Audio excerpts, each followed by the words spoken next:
ఏకాదశి పర్వదినాన్ని పురస్కరించుకుని యాదాద్రి శ్రీ లక్ష్మీ నరసింహస్వామి ఆలయంలో స్వామి అమ్మవార్లకు ఘనంగా లక్ష పుష్పార్చన పూజలు. ఆలయ అర్చకులు సుమారు గంట పాటు ప్రధాన ఆలయ ముఖమండపంలో లక్ష పుష్పార్చన పూజలు పాంచరాత్ర ఆగమ శాస్త్ర ప్రకారం చేపట్టారు.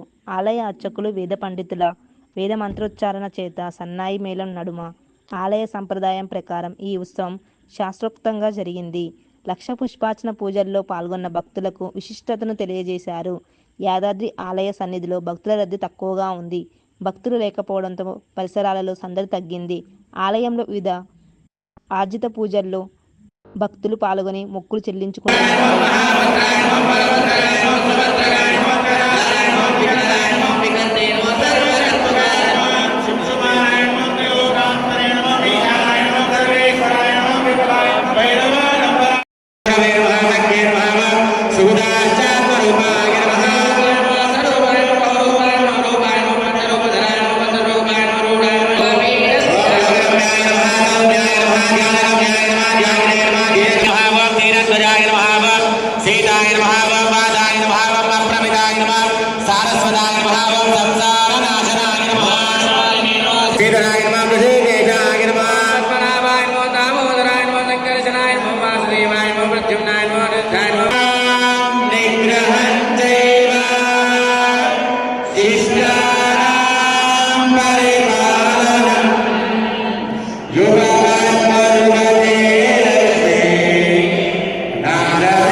నిత్య వైభవశాలిని నిత్య నృసింహాయ